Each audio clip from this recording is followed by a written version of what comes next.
Hi, I'm Terry Brock with Stark Raving Entrepreneurs, and we are going to have a little bit different video this time that I want to share with you some real golden gems from our Stark Raving Entrepreneurs event. We get together every Wednesday at 4 p.m. U.S. Eastern Time, and we get a chance to often have guests on who are really, really smart, who have done very well, and give some great insights and golden nuggets on what they've done.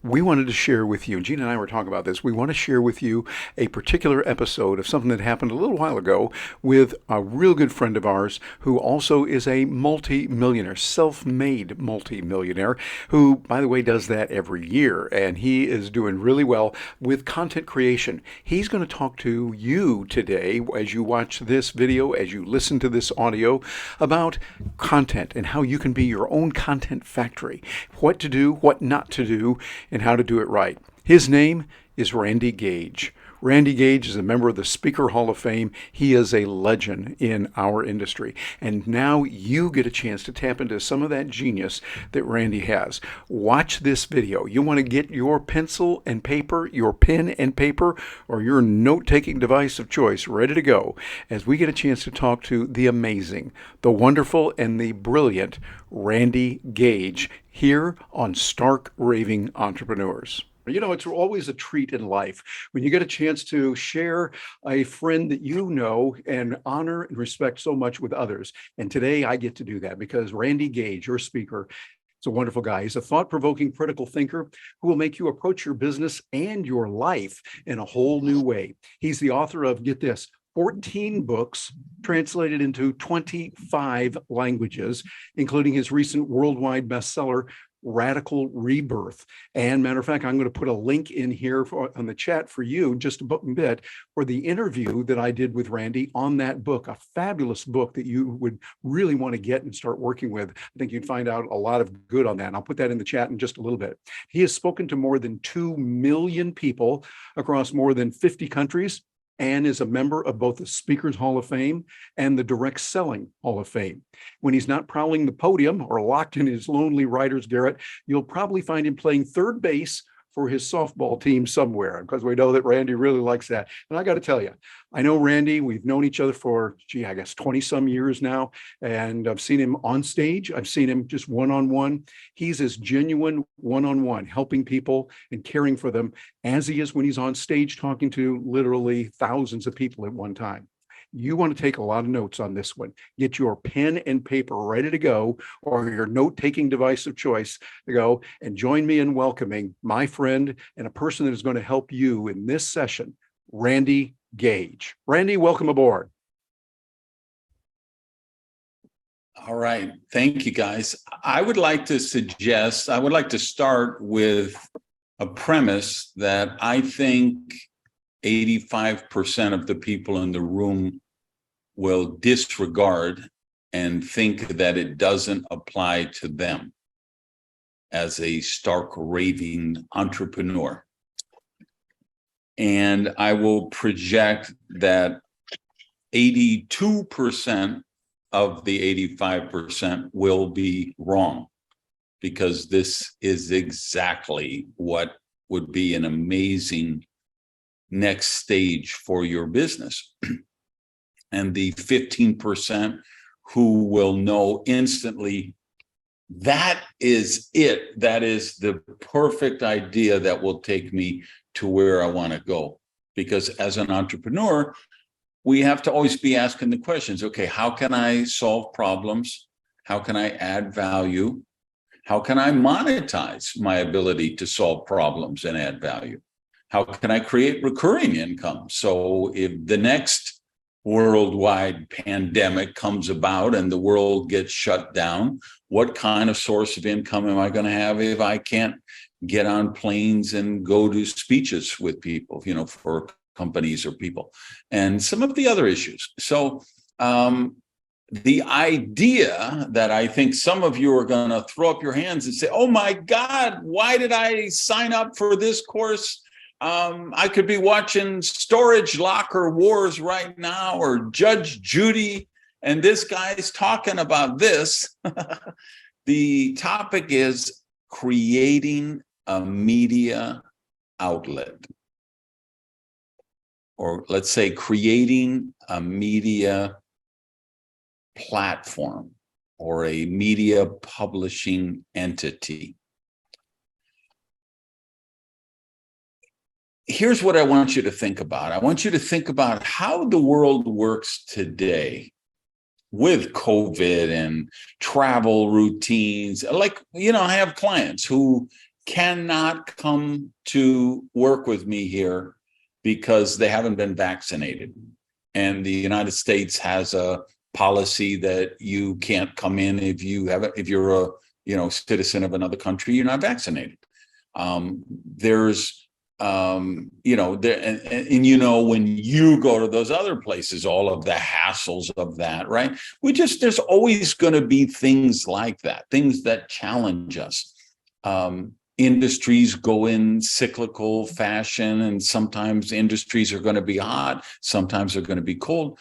But you, as a entrepreneur, you want to build the kind of practice that creates that residual income that protects you from the ups and downs.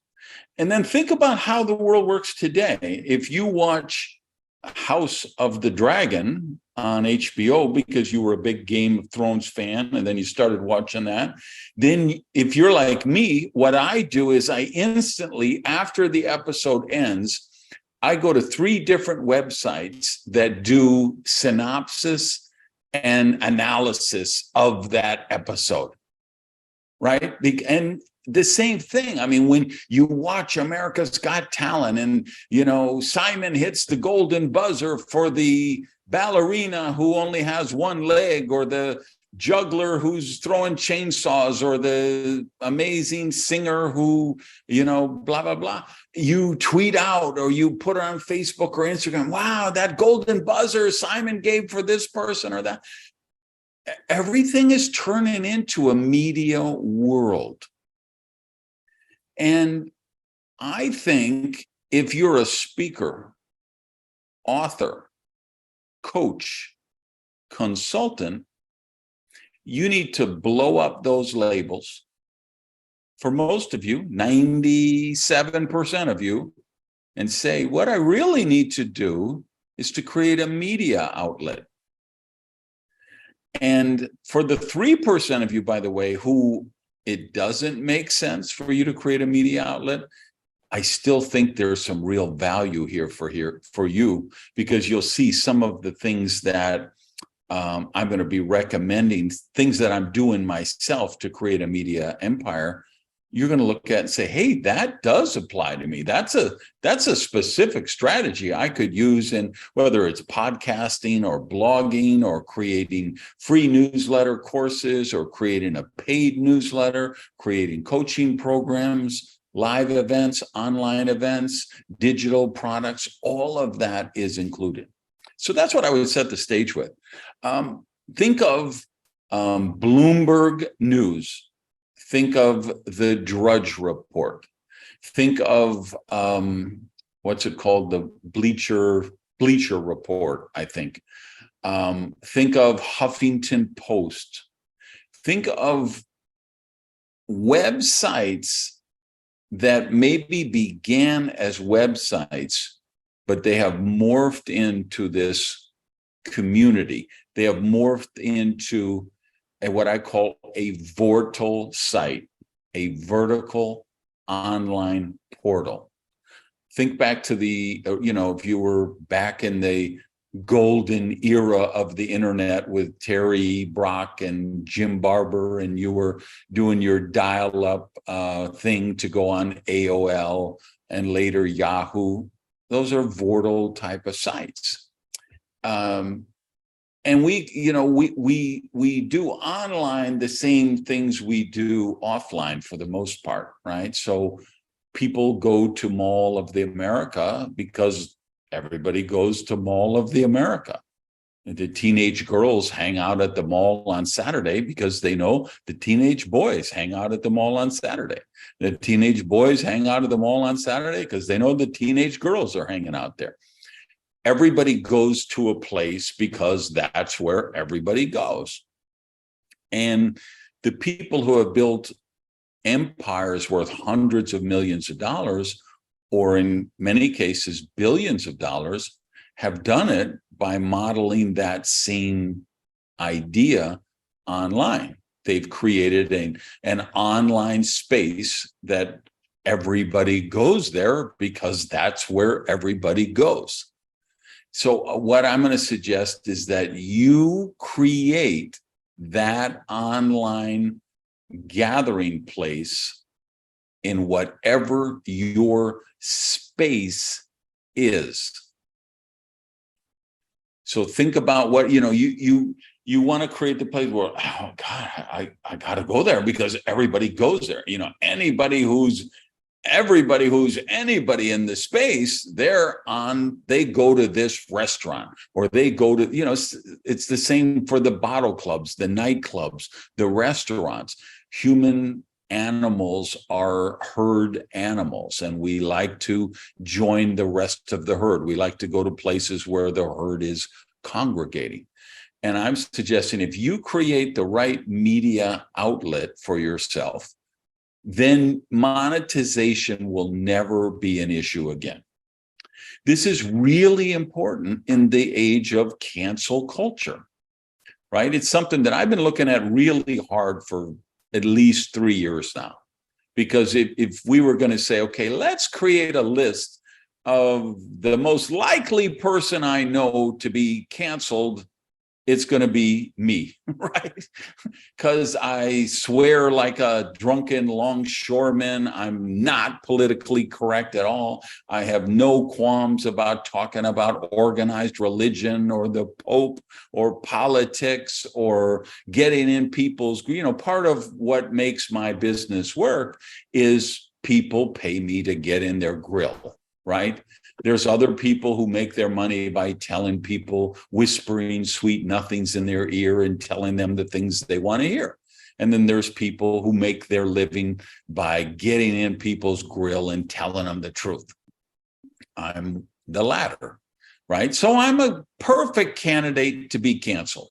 And if you've been following the Twitter files and seeing the shadow banning and everything that's going on there, I would tell you for sure I have been shadow banned at least 3 or 4 times over the course of since I've been on there. And I've been on there since 2009, I think, because I do engage in controversial discussions and people flag them and complain about them and try to ratio. And that's the kind of things that happen. So if anybody who I've worked with in the space where they're coaching or consulting clients, I'm always saying, you've got to build a list. You've got to migrate that list to a platform that you own and control. I have 150,000 followers on Facebook. These are people who clicked my page and said, I want to see the posts from Randy. If I put up my new podcast or my new video, somewhere between 80 and 150 people will see that post out of 150,000. I have 150,000 followers on Twitter. If I just do some pithy little quote, the only free cheese is in the mousetrap, and somebody who's a big influencer of mine, who follows me, retweets it. If Ellen DeGeneres or John Cena or, some of the people with huge fun, hey, I'm going to get a lot of things. But if I post my blog, my podcast, a link to a product I got, it's going to get between 600 to a good one will get 2,000 people who actually get that tweet delivered in their stream. 2,000 is a good amount. And I've got 150,000 followers, right? I don't own and control those platforms. You don't own and control those platforms. So you've got to migrate people to lists you own. Texting lists, email lists, your website, your blog, your podcast. You've got to go direct to your tribe. And I would just suggest that creating a media outlet is the most exponentially exquisite way to do that. It sounds really complicated, right? And you say, well, what do I need? $80 million? Do I need, Warner to invest in it? Do I need to raise venture capital? No. The way tech works right now, anyone can start a podcast for free on Anchor. Anyone can have one of the most trafficked blogs in the world with a couple $100 site from WordPress. Anybody can create a YouTube channel. Anybody can create social media accounts. The key is don't live there. Go out to those other accounts, push your content out there, but make sure you're bringing them back to a platform that you own and control. By the way, I've admitted at least 11 people to this room who were waiting. So I hope I'm getting overtime for this. We'll have to get double time out right now. Double time. All right. Yeah. All right. I guess because I'm a co-host, it keeps coming up on my screen. I'm like, hey, let me pitch in one for the Gipper. Well, you did. We appreciate that. Don't expect you to do, but that's fine. Gina, go ahead. No, we're good. All right. So what do I mean by a media outlet? And why do I say you don't need a VC fund to invest $20 million to do it? And by the way, if you know a VC fund and they'll invest $20 million, great. Grab the money and do it. Because let me make a statement that may shock some of you, but I firmly believe this with every fiber of my being. In February 2023, it's easier to become a billionaire than it is to become a millionaire. I actually believe that just because of the way the business is set up now, the way the world has changed with the internet, with technology, with social media.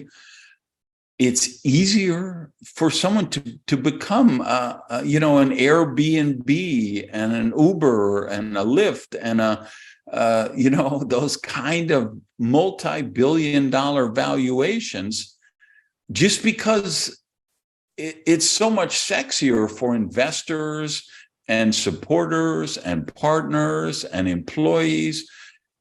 If you start in a dry cleaning store and you're looking for 7 employees, they're looking at this, okay, I got a job. If you're starting a media outlet and you want someday to sell it for $800 million or it to be worth $3 billion, you'll have employees who want to work with you, who want to come in as partners, who will act as partners, that want to get an equity position, some, options on stocks and things. And I just think in the world we're in today, it's probably easier to become a billionaire than it is to become a millionaire. Now, I'm not saying you need to become a billionaire. I know Lois Kramer, she said, no, I would never want to be a billionaire. That's way too much money for me. I would, right? I'm trolling you, right? She's shaking her head, right? You know what I'm saying? You don't have to become a billionaire. I'm not saying you have to create, but I'm saying I actually think it's easier today. So for you to create a media empire that you might be able to sell 10 years from now for $40 million or $400 million or become a billionaire is not out of the equation. And even if it's not, even if that's not your pathway, and even if that's not your objective, I think what creating a media empire would do is would show you, hey, I've got a solid residual income of $300,000 a year or $850,000 a year or $1.4 million a year that comes in residual because I built out this platform. And it starts with one person, you. It starts with you and an Instagram account. You and a YouTube channel, you and a podcast.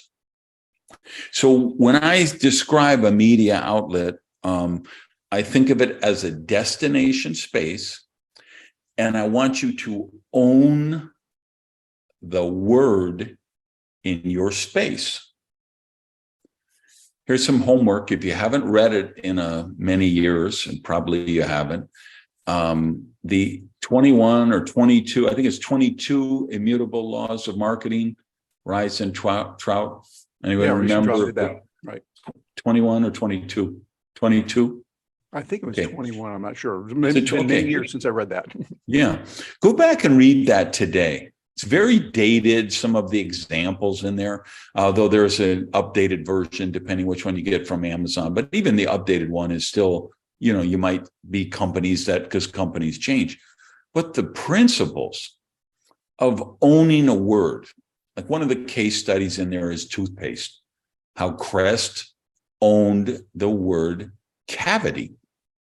So any other toothpaste that wanted to come into space, they knew we can't compete with Crest on preventing cavities because they own the space. They have done so much repetition, so much, advertising in the market. They own that word. So then people came out and said, well, we're going to own fresh breath. And then they owned fresh breath. And then once fresh breath was owned and cavity was owned, then I think it was Colgate who came around and said, well, we're going to own whitening.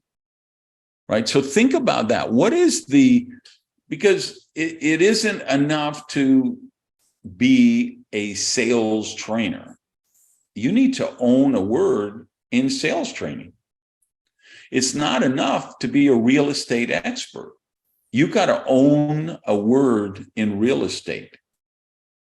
It's not enough to be a famous corporate consultant. You have to own a word that's relevant to the people in your space. So what you do with your media outlet is you create a destination space in whatever your word is that you want to own. And I'm going to give you a case study of this in a minute, but I just want to do the broad-based stuff first. So what does your media outlet look like? And again, remember, you start this one thing at a time. So podcast, book club, discussion board, blog, newsletter, host it all on some website somewhere, digital products, online courses, live events, online events, coaching programs, consulting services. Everything should spin on news aggregation. So maybe, you're not going to compete with CNN. They've got a bureau chief in Jerusalem. They have somebody on the ground in Korea. They have somebody in Germany. When a plane crashes in Slovenia, they've got reporters they can draw into. You're not trying to compete with them, but you know how you can kill them? You can kill them because they don't have anybody who owns your word. So you could just create kind of a section on your website or a section in your newsletter or a part of your podcast or a part of a series within your blog where you're talking about the specific news in your space about the word. And then people go there because that's where because they're not going to get that from Fox, CNN, MSNBC, NBC, CBS, any of those, WAPO, New York Times, any of them, because you're the specialist, you're the expert. A big part of this is it's a very synergistic thing because I'm a big believer. We were talking about before we went live, I think, about my book, Risky is the New Safe. And I was talking about how I made these, what were at that time considered crazy predictions, because I think that's what thought leaders do, is they go out on a limb and they make predictions and they do it publicly and they're willing to be wrong. Other things thought leaders do is they become content factories. They become sources. They get quoted in the regular media. They become proficient and they go viral on social media. So they become a thought leader because people follow them to see what they think.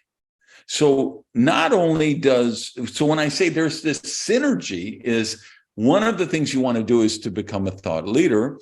One of the things you want to do is to develop a media outlet, and they work exactly supporting each other in that. So when you create that site for that word that you own, it just makes you iconic. It makes you a thought leader because you're the maestro who is conducting the orchestra in your space, particularly around your word.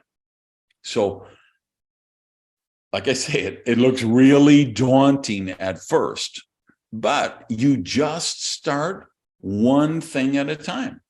So maybe you just start with a YouTube channel, and you start doing YouTube shorts, which are 1 minute or less videos. And I can tell you, if you talk to people like myself who are actually in the space building in social media, we're going to tell you YouTube shorts and short videos on Facebook are still the best thing.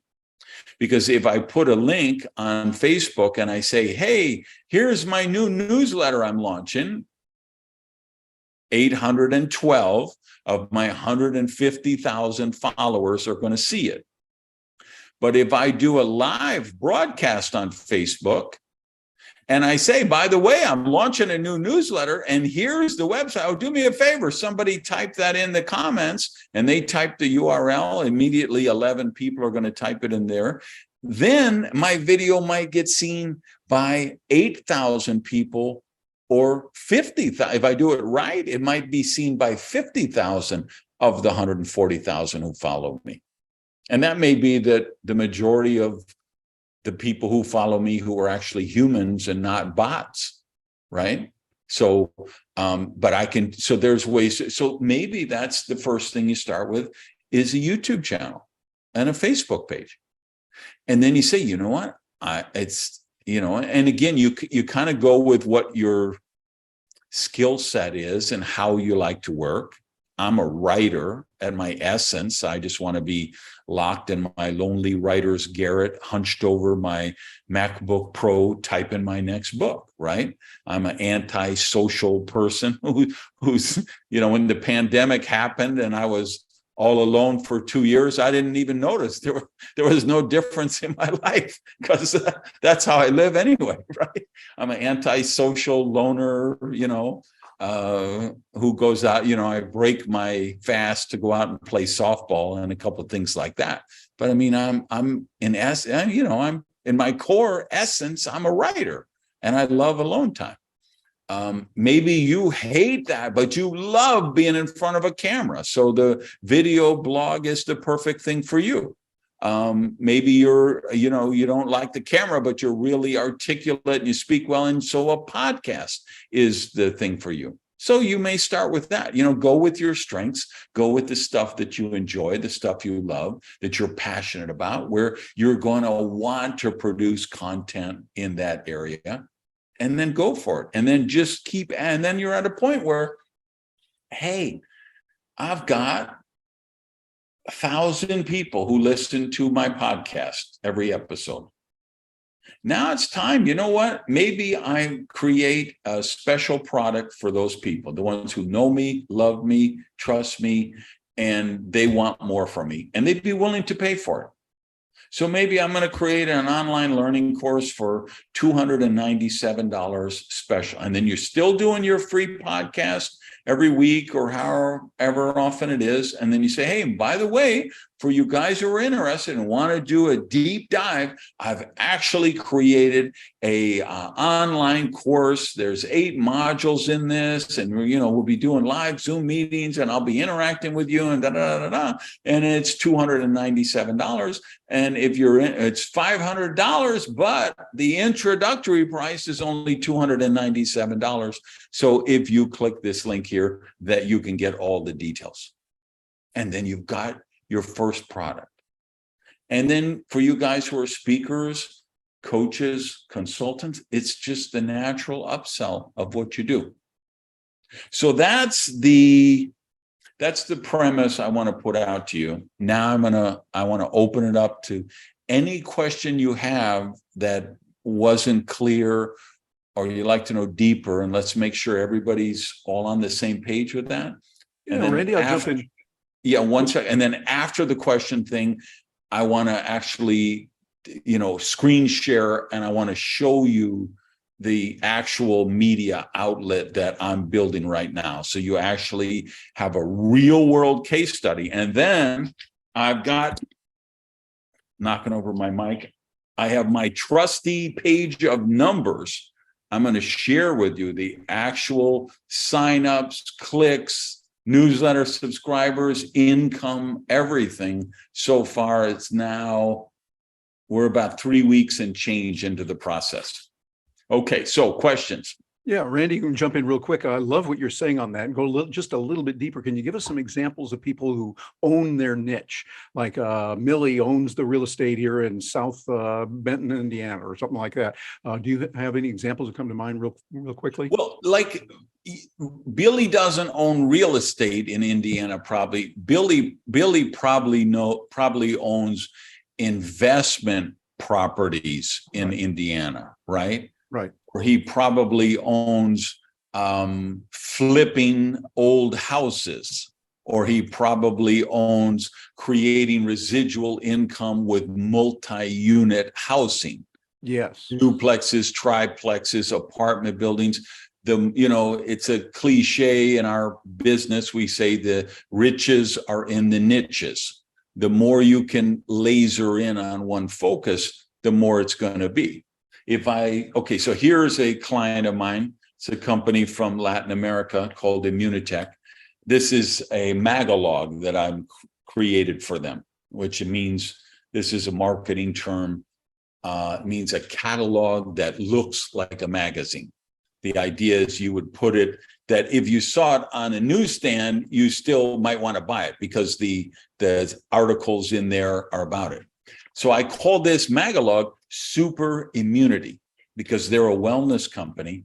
But when I did the brainstorming with their brain trust, I told them the word we need to own is immunity. There's all kind of vitamin companies. There's all kind of wellness companies. There's all kind of nutrient supplement companies, and people own different words. There's people, Oprah owns weight loss with Weight Watchers, and you know what I mean? There's things. So the thing, they have a signature product called Immunical. They've got 78 scientific studies that shows it helps your body produce glutathione, which strengthens your immunity. They have world-class Olympic athletes, gold medal winners who, endorse their products without getting paid. They have, I think 82 they have 78 patents and 82 research studies, double-blind gold. So I'm like, nobody can compete with you in immunity. Because you have the science to back it up. So forget all that other stuff you're talking about. Their slogan used to be living better. I'm like, throw that away. Living better, come on. That could be used by a mobile home park. could be used by a convalescent home, could be used as a, by a community, the little village I live in. You know what I mean? It's too generic. You got to own, and brainstorming with them and looking at the product line. That's what I zeroed on, is I want them to own immunity. Nice. Okay. I have another company that I'm zeroing in on them on the balance, because it's a company, products come from China, and they're bamboo bark, pine pollen, all these herbal formulas that have been used for thousands of years. And I'm positioning them at the intersection of nature and biotech. Mhm. I have a different client in Scandinavia, and I'm positioning them as totally in the biotech synthetic space, because they're producing man-made formulas that are producing amazing results, right? So all three of those clients are wellness or supplement or nutrition or whatever companies, but the way I'm branding them is completely unique for each one. I want them to own a word, right? That is brilliant. Thank you. Real good. We have some questions that have come in as we see the people with their hands. If you do have a question down on reactions, be sure and click on that and raise your hand down there so it'll line up automatically. Diane DeResta, your hand is up. We will give you the floor. What's your question? So Randy, you talked about own the space or the platform. So that wouldn't be social media because you don't own that. What about something like Cartra or Kajabi? Would you want to bring people back there, or is it your website? No, you got, those are tools you use to drive people to your list. Kajabi, you can make amazing presentations with that, but you don't want your list to be hosted on Kajabi. You want your list to be hosted on your website, your email provider. Okay. So I have Constant Contact for I don't own that. So I guess how would you get your emails on your website? Well, I don't know the ones I know are MailChimp and Aweber. Somebody else help me out here. Is Constant Contact the same as those two? Yeah, they're very similar. Okay. Yeah. So you don't own Constant Contact, but you own your list. Yes. On Constant Contact. That's what I want you to own, the list. And you still should have, it should be backed up in another way. In other words, there needs to be multiple touch points that you're connecting direct with your list. So if they've got your RSS feed on your blog, if they subscribe to your podcast, if you have one of those text services where you can text to their phone, the more the better. Because who knows, maybe tomorrow a meteorite lands on Constant Contact and they didn't have it backed up somewhere else, or the Chinese hack them and they erase it, or there's a, electromagnetic force by the Russians drop a thermo bomb on Constant Contact or whatever. Give yourself some options, but places where you just don't, like even speakers bureaus. I never cultivated a big business with speaker bureaus because I want to have the direct connection with my speaking clients. It's not that I cared about the referral fee. I'm happy to pay that. Anybody who, if you're going to bring me $100, I'm happy to pay you $20 or $25. You know what I mean? But I want that relationship with that person, so it keeps coming back. And with bureaus, they want to sell me this year, but next year they want to sell someone else because they say, well, we sent them Randy last year. We got to give them somebody fresh this year, Mm-hmm. Whereas if I'm direct with them, I'm already having the conversation with the C-suite saying, last year we taught your team about how to do this. It would be a great subject to do this year. We could show them how to do ba, ba, ba. And, I have clients that bring me in every year.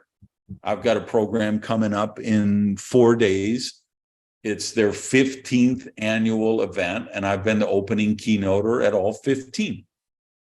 Right? So if I was working through a bureau, that ain't going to happen, right? So make sure you have the touch points with your tribe. Very good. Thank you. And I see Gina has her hand up. And when Gina puts her hand up, I pay attention. Smart move.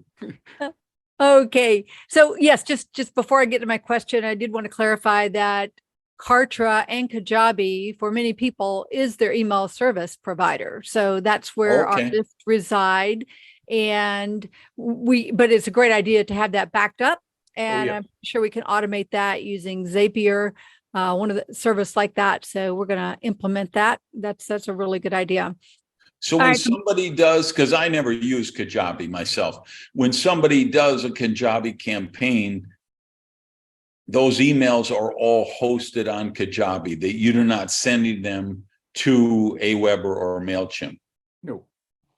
No, you're Correct. usually sending them You something. can integrate it. You can, at least I'm more familiar with Cartra. I know Evie's on and she is a Kajabi expert. So if I say anything wrong, Evie, jump on, let me know. But I know on Cartra, I can use the Cartra email service, which is what we use, but I could also integrate with Constant Contact or another service, but that defeats partially the benefit of having the all-in-one service that integrates shopping cart, email. Yeah, but program. if you could keep them at Carta or whatever you're calling it, and also put them on MailChimp or Aweber, it's worth whatever the cost is to maintain that list, to have it on a second place, in my mind, because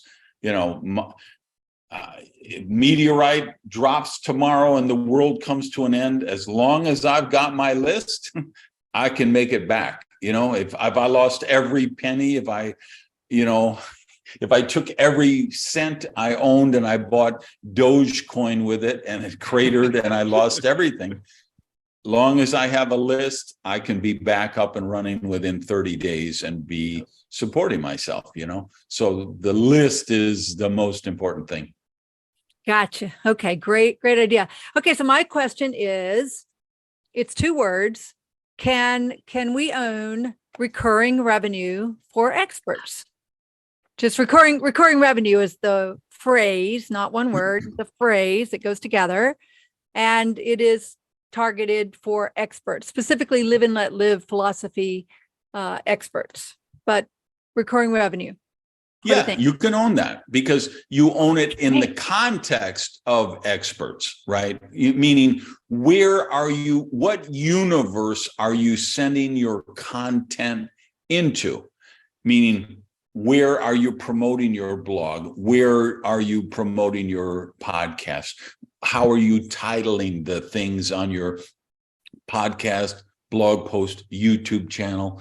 If you're saying, if you're using expert in the title of some of those and you're promoting it into the expert space, that will happen naturally. You can then own recurring revenue in that space. Okay, great. Thanks a bunch. And I think next we have Greg Williams. Greg, the floor is yours, sir. Well, I thank you. First of all, Randy, I knew there would be some fantastic information that you'd give today. So I actually brought my real big pen. Okay, that's number one. Number 2, you might be happy to know I've just started my 5th season of my podcast, which originated when I was at your boot camp many years ago. Tomorrow's negotiation tip, is actually titled along with ChatGPT. So I like that aspect also. My question to you is, and you and I have had this discussion before, so I'm looking for an update. It is extremely difficult for me to own the word negotiation because, I could just think of Harvard and for one, that is just like all over that, and then couple that with reading body language. So might you give a quick exercise for me and the rest of the group as to how we can go about owning our particular word when it's so saturated in the marketplace? Yeah, you can't own negotiation. You got to own a subset of negotiation. You got to find what is the most lucrative market that I can build a silo down that needs to learn negotiation skills. And that's where you want to look for this word that you own.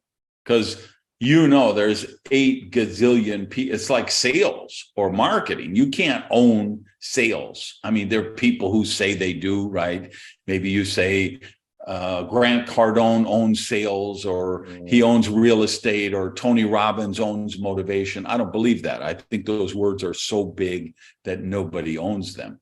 You got to go down that silo and say, and again, it's like, where do you like to work? What, because you right now, you probably have worked across 100 different industries, but you start to think, who were my best clients? In what industries were they? Who are the people that never bitch when they have to cut a check? Right? There are certain things, like if you're a speaker and you work in the school market, well, every time you book a speech, you're going to be faced with somebody with a tight budget who's going to want to negotiate. If you speak to tech companies, they'll write you a check for $150,000 to be the opening keynote at their, annual brouhaha that they do every year. They don't care, to them, $150,000 is nothing. To the middle school in Dubuque, Iowa, the $3,500 speaker fee is a big deal, right? So you look through who are the people, who's the kind of companies in the space, and maybe it's not companies, maybe it's governments, right?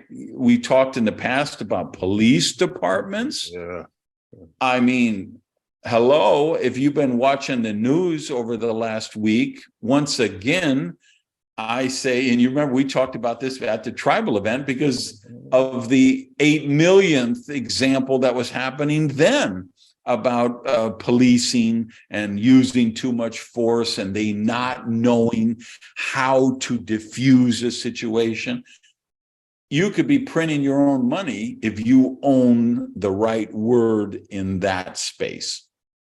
And so and I don't know why, I guess because I was thinking about when we did the hot seat. For you guys who don't know, Greg came to my tribal event, which I do once a year. And it's just for influencers of all different types. And we were looking at niches for him. And one of the things I told him was, wow, policing, you could build such a silo there, millions of dollars. And now with this thing that happened in, this week, oh my God, it's like that's where you own the word. That's the answer to your question. You go down and you figure, okay, what's the word there that I want to own? And then you start customizing the content to fit that word. Well, thank you. And you'll recall that I pulled my last book back because it was more tilted towards helping the police, and I did not want to go there. But I say thank you anyway. Yeah, excellent. All right, Greg, good to have you here. Cynthia Klein, you have a question? Yes. Hi, this is very exciting. And so is it you own it because you talk about it all the time? I'm not quite clear. Is that how you become owner? Like my book is Ally Parenting, the concept of ally parenting. I don't see it anywhere else. So is that something I could own by always talking about it? I need clarity on this. Yeah, you own it by becoming a content factory. And you make that the focus of your website. I still, people still, you still hear email is dying or websites are dying. They've been greatly exaggerated. I still believe the best place to launch a media empire is your own website. So if you start there and build off of that, and then it's just becoming a content factory. So if you create a podcast in that space, the only people who are going to subscribe to that podcast are going to be people who are interested in that topic. And if you create a blog on that site and you're blogging about it regularly, the only people who are going to read that and then the people who like it and they share it. And you have share buttons on your blog and you have share buttons on your podcast, and you start to just go out in centrifugal circles and start building the tribe. And So making sure that I use those two words a lot. Yeah. So tell me in one sentence, what is the benefit or the purpose of ally parenting? It's a strategy and approach to parenting that really builds deep connection so that you can transform the conflict you're having in your family to much more cooperation, connection, and collaboration. Cooperation, collaboration, and connection. Yeah, that fits with the ally theme. So yeah, I think that's a space that's worth mining. Okay, so keep using those words. Okay. Yeah, and by the way, you're always looking for, how do I get that media hit? How do I go viral? How do I get attention? So part of it is you need to argue against yourself. You need to say, and when I talk about ally parenting, I don't mean becoming your kid's best friend. Because if you become your kid's best friend, you're going to be the worst parent on earth, because you're not going to be able to set boundaries and blah, blah, blah, and then go into your thing. So use some of that. Okay. Great. Thank you. All right. Thank you. Randy, that's brilliant. Before our next question, can we schedule our let's say 5-minute break here and then come back and I begin with this next question? Sure, we can do that. What do you want to do? Yeah, just give people 5-minute bathroom drink break and then we come back. Okay, well, it's something we don't normally do, but I think that happens from time to time. So no problem at all, Randy, go for it.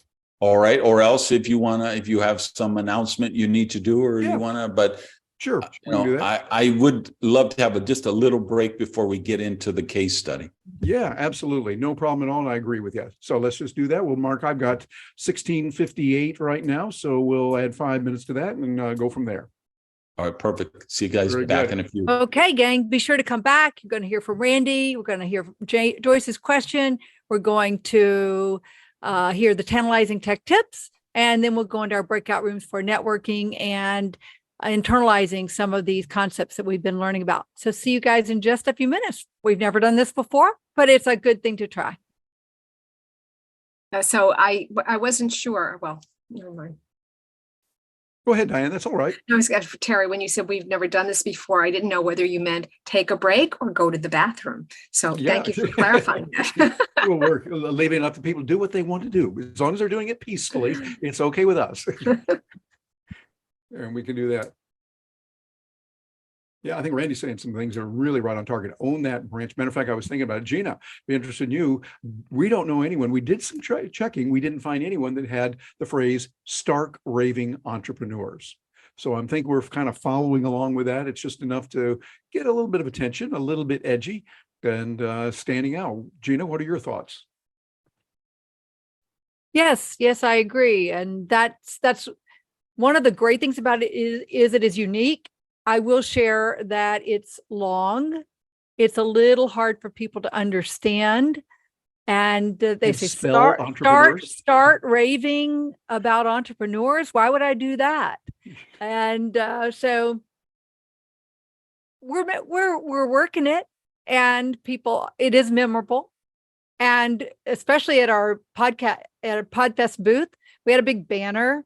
And we had our first ever retractable sign that popped up and explained what we do. And people would walk by, they'd stop, they'd look. And it was definitely an intriguing type of thing. So much like Sam Horn teaches, you want somebody to raise their eyebrow and give you that look of, what do you mean? What does this mean? What is it all about? And so to the extent that we got that result, it works. Yeah, I think that's good. And I would say for each of you, think of something that you can do. Be creative with it. Try it, experiment, see what's out there. One of the questions came through how we find that. Well, yeah, we can use Google, of course, but searching that through Answer the Public and Uber Suggest. Those are two search engine places. They're owned by Neil Patel and his team. Very, very good work.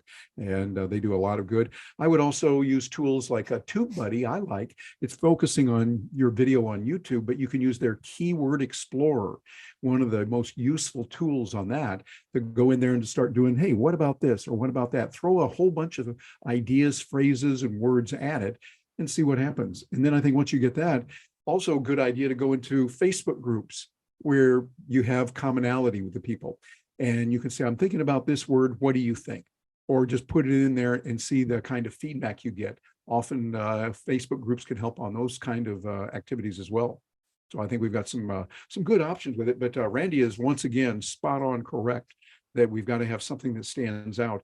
For him, it's been his whole thing of prosperity and being able to face that. And he's branded himself, as he said, that he's out there, he's got his opinions, and not everybody agrees with him.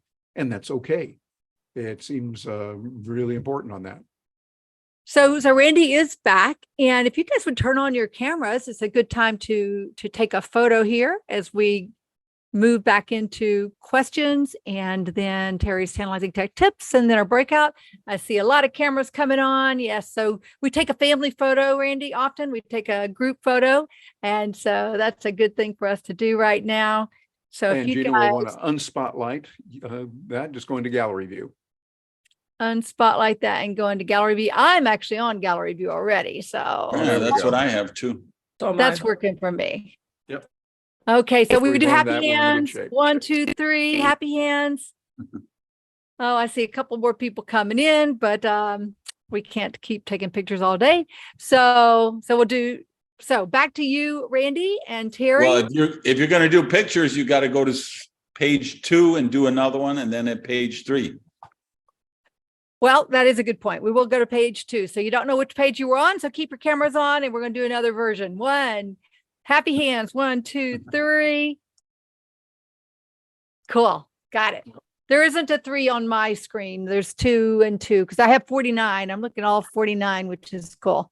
Oh, you And must we have had that. up to 60 today. So Randy, I must congratulate you. You're a big draw.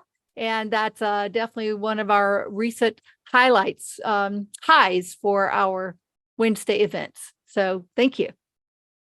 All right. So our next question. Joyce, you're up. Okay.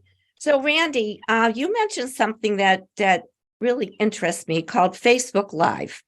Whenever I'm doing Facebook Live, it's amazing whether people are live or they comment next time.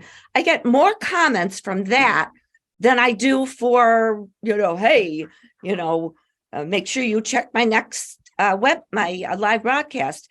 And you said when we announce something new, talk about a link during the Facebook Live instead of putting it in the comment. I get that. Could you give us a couple other ideas of how to use Facebook Live, since that's people love that, at least for me. I'm sure I'm not the only one. Yeah. So tips for Facebook Lives, and these will work on other live stream platforms, but particularly well on Facebook. Ask people to check in at the start. Hey, give us your name, where you're from. Now they're putting comments in the thing that's heating up the algorithm. Facebook is saying, oh, there's people engaging with this post. This might be one we want to give a little more boost. Start the live 5 minutes early or 8 minutes early and put a countdown clock and have music. So again, and you can even just put a slide, have a countdown clock and even say, sign in. That'll start sending the algorithm warmer as well. Remember what Mark Zuckerberg is doing is he's saying, I need eyeballs on my site. And the longer they're on my site, the more money I'm going to make. So if Joyce is going to do a live stream for 45 minutes and keep my people on the site for 45 minutes, I love Joyce. I'm going to promote her live stream, and I'm not going to promote Terry Brock's post because he put a link in there for his new book that he's trying to sell. I don't want that shit because they're just going to click away and go buy his book. And then I don't have any more eyeballs to sell. Joyce, I love Joyce. Look at it. It's 49 minutes and she's still going, right? Mhm. And the longer you go, the better your response will be. A 10-minute Facebook Live will do much better than a 2-minute one. Mhm. A 20-minute Facebook Live will do much better than a 10-minute one. An hour Facebook Live will do much better than a 20-minute one. So give yourself, because what happens is you're heating up the algorithm. So what's your topic you would do a Facebook Live on? Kick conflict to the curb. I own that. And I actually own it because I have a trademark. So kick conflict to the curb. So I just did something, a Facebook Live, very short. See, I'm learning. So you're saying at least 10 minutes. Yeah, because you want to, in the first 2 minutes, you're like, hey, everybody, hey, we're starting in 2 minutes. Everybody check in. Let me know where you're watching from. Hey, do you have any friends who are facing issues with conflict right now? Do me a favor, tag them in the comments so they can watch live. Or get out your phone, send them a text or a WhatsApp and let them know we're broadcasting live right now, talking about how to end conflict or how to solve conflicts you're facing right now. So that will take 2 to 4 minutes because it's always, and there's a little delay when you speak and when they're hearing it. So you do a 2-minute video. By the time any of the algorithms heat up and the sharing goes out, you're already off the platform. So the longer you stay on, and then let's say you've got a 30-minute broadcast plan, set up for the intro, set up for 10 minutes in, set up for 25 minutes in to do your call to action. You want them to buy your book. You want them to go to your site and look at your coaching program. You want them to, whatever. Repeat it 3 times and have it in the beginning, the middle, and the end. Don't save everything for a pitch at the end. If you view the insights and you say, okay, I'm going to do a 30-minute training on how to buy real estate with no money down. And you say, I'm going to give such amazing content for 25 minutes. And then the last 5 minutes, I'm going to sell my $500 course. If you track the viewership, you will see at 25 minutes, it drops down the cliff. So if your strategy is, okay, I'm going to give you the 7 secrets of buying real estate with no money down, and then I'm going to do my upsell. No.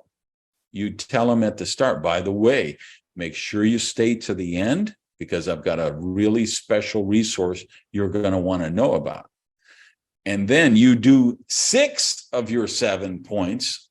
And after number 6, now you make, and you say, hey, before I get into number 7, I want to alert you to a resource you're going to want to know about. And that's when you sell your new book, your new course, your new whatever it is, before you go to number 7, because if you track the viewership, you will see if you just do the 7 things and then you go into whatever your offer is, the viewership will drop off the cliff. Okay. So do that. And what I'm saying is if you still want people to post the link in the comments, but I'm saying if you just post, if Terry just does a post and puts the link to his book on Amazon, Zuckerberg is saying, I'm not going to show that link to anyone. The only people who are going to see that link are people who woke up this morning and said, I'm going to check Terry's Facebook page and see what he's doing today. Otherwise, because he's not giving Zuckerberg eyeballs to sell. And it's the same with Elon and Twitter and Instagram and YouTube and everybody else. They have to feed their cats too. Randy, I'm just going to say, you just gave me and all the authors in this meeting today, I believe this is golden. Tell me if I heard you right. We could read not a chapter of a book, but part of our book. And Yeah. and then the call to action obviously would be to buy the book. But there is 10 minutes right there. Yep. Yeah, I mean, I'm absolutely. sorry, this is new to me. Terry and Gina, you may have been talking about this, but finally it's getting into my brain. So don't take it personal So if you still this are is doing here. this. Here's how you do this. You don't say, okay, I'm going to read my book today, Mad Genius. Yeah. Right away, they're going to say, I can buy the book. I'm not going to listen to this. You just do your training. And say, by the way, one thing I want to share with you. This, I was talking about Mad Genius, my book. Well, let me tell you, there's something here in chapter 6. I just want to read a brief thing. And we're holding the book up so that the title is very visible on the screen. As Lois is saying, see that? Okay, right? Look at this. So that's how you do it. And then you just put it down. And then nobody's like, oh, she's pitching her book. Oh, I'm sitting here listening to a commercial about her book for half an hour. No, you're giving them amazing content that they could work with. And then you've done the most brilliant thing you could do in marketing, which is a little bit of intrigue, right? By the way, what's that behind me? Do you know what that picture on the wall is?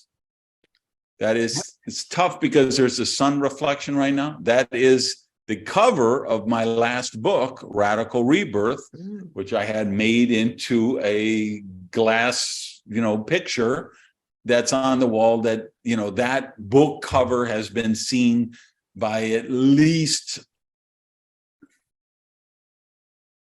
1 million people because of all the trainings and speeches and everything I've recorded since that book came out. That's probably 1 million people have just had a little subliminal impression of the book cover. Brilliant. That's the way to do it. Well, Randy, I'm wishing we could be here for another 2 or 3 hours. It would be great, but we do need to get Scootin' here because we've got some other. Pegeen, I see your hand is up. Tiffany was there. Pegeen, can you do it in 30 seconds? We need to scoot quickly, but Pegeen, go for it. 30 seconds. 30 seconds. Hi, Randy. Love you. Hey. 30 seconds.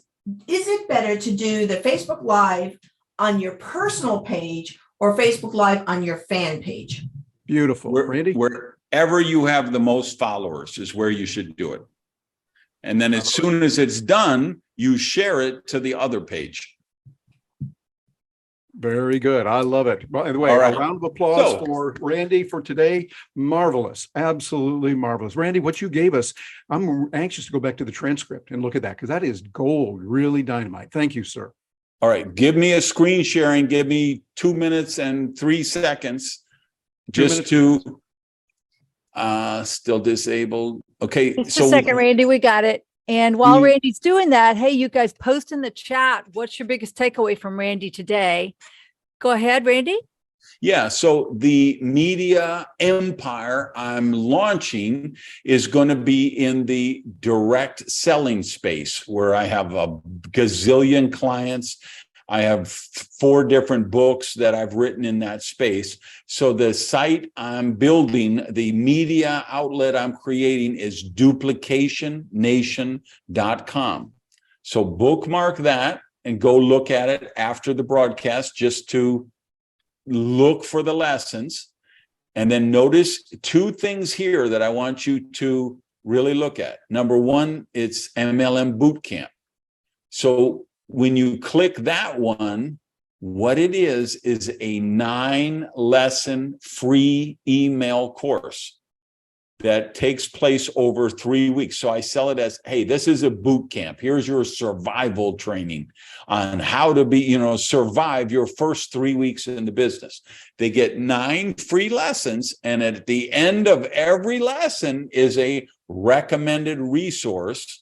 And then 4 or 5 of them are my books or other products that we have. And then the other thing is this is a paid newsletter. This is the first product that we're launching from the media empire. It's a $347 newsletter that we're doing charter subscriptions for $147. Now, for you really analytical, AB type, whatever. I want to just share some numbers with you. What we did is we set up a free Facebook Live. We did it on Facebook, Zoom, and YouTube, and broadcast it to all the channels. We promoted it for 10 days.